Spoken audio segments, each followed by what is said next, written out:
The transmission crackled to life across every human settlement in the galaxy, forcing billions to witness what would become known as the Crimson Dawn Massacre. Ambassador Jenna Blackwood stood frozen in her diplomatic quarters aboard the Vorthok command vessel, her emerald eyes reflecting the horror unfolding on the massive view screen before her.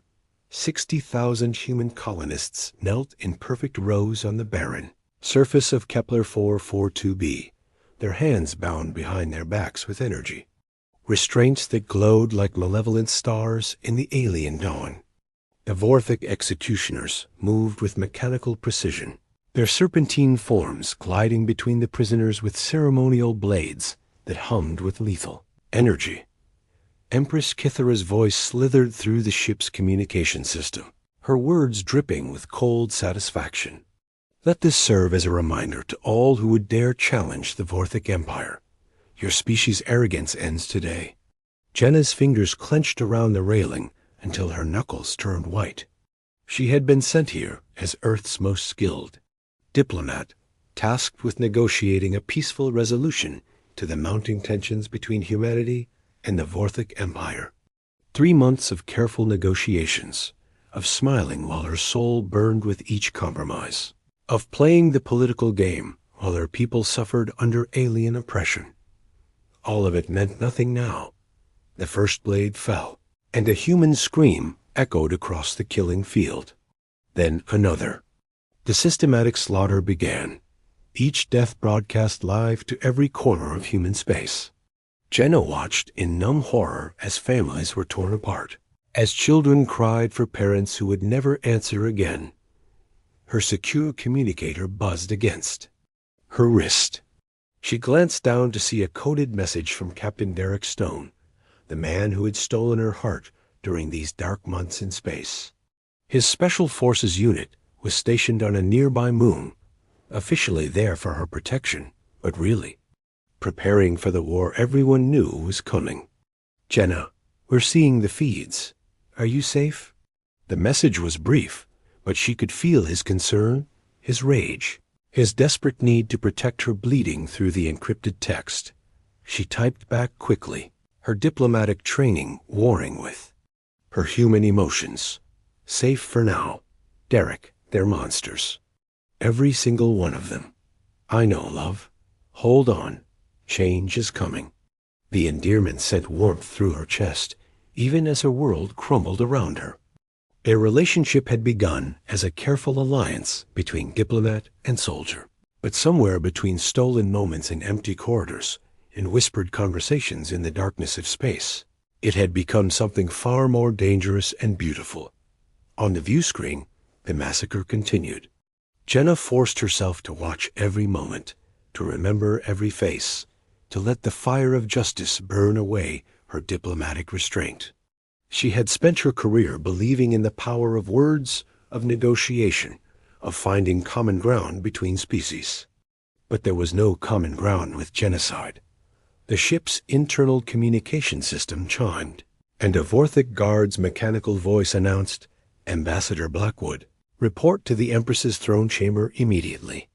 Jenna straightened her dark hair and smoothed her diplomatic robes, the same robes she had worn with pride when she first arrived at the Vorthok court. Now they felt like chains, like the costume of a fool who had believed in honor among the stars. The throne chamber was a testament to Vorthok excess, its crystalline walls pulsing with bioluminescent patterns that hurt human eyes. Empress Kithara lounged on her serpentine throne, her scaled form rippling with satisfied energy. Her courtiers surrounded her like venomous flowers, their alien features twisted with cruel pleasure. "Ah, Ambassador," Kithara hissed, her forked tongue tasting the air. "I trust you found today's broadcast educational." "I found it illuminating," Jenna replied, her voice steady despite the storm raging in her chest. "It showed me exactly who you are." "Good. Then you understand the futility of your species' resistance. Your people are emotional creatures, driven by passion and sentiment. We are evolution perfected, logic made manifest. You cannot win against us." Jenna stepped forward, her diplomatic mask finally slipping away. You're wrong. You think emotion makes us weak, but it makes us strong. Those people you murdered today? They died for something greater than themselves. They died for love, for family, for the hope of a better future. Can you say the same about your cold, calculated existence? The throne chamber fell silent. Kitharas. Alien features twisted with something that might have been surprise or rage. Careful, Ambassador. Your diplomatic immunity extends only so far. I renounce it, Jenna said, the words coming from somewhere deep in her soul. I renounce my position, my title, my diplomatic status. I stand before you not as Earth's representative, but as a human being whose species you have declared war upon. The Empress rose from her throne, her massive form uncoiling like a predatory snake. Then you die, the rest of your kind. Perhaps, Jenna said, her hand moving to the concealed transmitter Garrick had given her weeks ago. But not before I send a message of my own. She activated the device, broadcasting her words across every human communication network in the galaxy. This is Ambassador Jenna Blackwood, speaking from the heart of the Vorthic Empire. Today, 60,000 of our people were murdered in cold blood. Today, diplomacy died with them. But we are not a species that kneels before tyrants. We are humanity, and we will show these monsters what that truly means. The transmission cut out as Vorthic guards moved to restrain her, but the damage was done. Across human space, the message was received. In military command centers, resistance cells, and civilian settlements. The same word echoed like a battle cry. War. On the moon where Derek waited with his special forces team, the message crackled through their communication systems. Lieutenant Aria Cross, his second in command, looked up from her weapons console with fire in her eyes. Orders, sir? Derek's jaw tightened as he thought of Jenna facing the Empress alone, of the courage it must have taken to throw away everything she had worked for in the name of justice. Prep the ships. We're going to get our ambassador back, and then we're going to remind the galaxy why you don't mess with humanity. The war that would reshape the galaxy had begun, sparked not by military strategy or political maneuvering, but by a diplomat's love for her people and a soldier's love for the woman who had just declared herself humanity's voice of defiance. In the cold depths of space, human hearts burned with a fire that no alien empire could extinguish. 3 weeks after the Crimson Dawn massacre, the underground research facility on Europa hummed with desperate energy. Dr. Raven Torres bent over her workstation, her brilliant mind racing as she calibrated the quantum resonance weapon that could turn the tide of the war. Her dark hair fell across her face as she worked, but she barely noticed, consumed by the calculations that might save her species. The molecular displacement field is stabilizing, she murmured to herself, her fingers dancing across the holographic interface. If we can just increase the amplitude by another 15%. You've been working for 18 hours straight, came a warm voice from behind her. Colonel Phoenix Wright stepped into the lab, carrying 2 cups of coffee and wearing the concerned expression that had become so familiar over the past few weeks. His broad shoulders filled out his uniform perfectly, and despite the exhaustion etched on his handsome features, his eyes held the same protective intensity that made Raven's heart skip. Phoenix, you shouldn't be here, she said, though her voice held no real protest. If General Frost finds out you're spending time in the research wing instead of the tactical center ... Let me worry about Luna, he said, setting 1 cup beside her workstation. She's too busy coordinating the fleet movements to notice where I am right now. Raven straightened, accepting the coffee gratefully. Their fingers brushed as she took the cup, sending familiar electricity through her system. What had started as professional collaboration had become something neither of them had expected in the middle of a war. The weapon is almost ready, she said, trying to focus on work instead of the way Phoenix was looking at her. The quantum field generators will create a resonance cascade that should disable Vorthic neural networks without harming human biology. It's our species' different brain chemistry that makes it possible. Phoenix moved closer, studying the schematics over her shoulder. His presence was warm and solid, an anchor in the chaos of their desperate situation. How many ships can we outfit with this technology? If we work around the clock, maybe 50 vessels in the next month. It's not enough to match their numbers, but if we're strategic about deployment, we don't need to match their numbers, Phoenix interrupted, his tactical mind already working. We need to hit them where they're not expecting it. Surgical strikes, precision attacks. Raven turned to face him, suddenly aware of how close they were standing. The tension between them had been building for weeks, professional respect blooming into something deeper and more dangerous. Phoenix, He cupped her face gently, his thumb tracing her cheek. I know, beautiful. I feel it too. The kiss was inevitable, passionate and desperate, and full of the knowledge that they might not survive to see tomorrow. When they broke apart, both were breathing hard. This is insane, Raven whispered. We're in the middle of a war, and I'm falling for a military officer who could be dead by next week. Then we better make every moment count, Phoenix replied, pulling her close again. Meanwhile, in the depths of space, the rescue mission was already underway.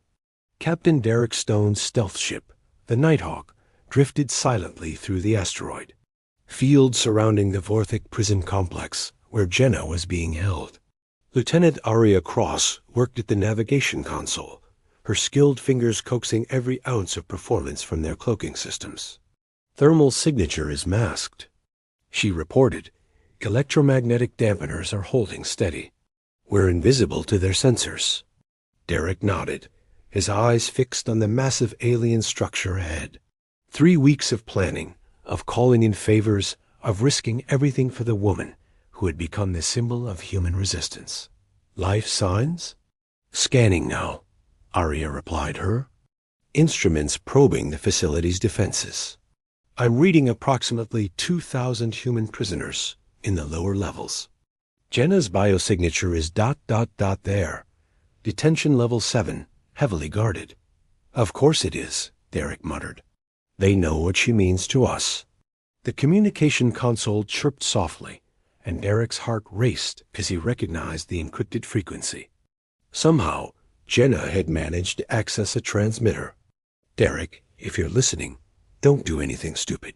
Her voice came through the static, weaker than before, but still carrying that steel determination he loved. The Vorthic are using the prisoners as bait. They know humanity won't abandon. Captured people. Too late for that, love, Derek whispered to himself, even as he keyed the response. Jenna, we're coming for you. All of you. Her laugh came through the comb. Weak, but genuine. I knew you'd say that. Listen carefully. There's something else. Prince Vextar, the Empress's son, he's been visiting the prison levels. I think he's having doubts about his mother's methods. Derek exchanged glances with Aria. A potential ally within the Vorthic hierarchy could change everything. Can you make contact? I'm trying. Derek, I need you to know, if this goes wrong ... It won't, he said firmly. We're bringing everyone home. That's a promise. Back on Europa, General Luna Frost stood in the command center, her silver hair pulled back in a severe bun as she studied the holographic display of fleet positions. The weight of humanity's future rested on her shoulders, and she felt every bit of it. Ma'am, her aide approached cautiously, we're receiving reports from the outer colonies. Morale is complicated. Explain, Luna commanded, her voice carrying the authority of someone who had spent decades in command. The colonists are angry, ma'am. They want revenge for the Crimson Dawn, but they're also terrified. Some settlements are talking about surrender. Luna's jaw tightened. Surrender isn't an option. The Vorthik don't take prisoners. They take slaves. Show them the intelligence reports from the conquered worlds. Yes, ma'am.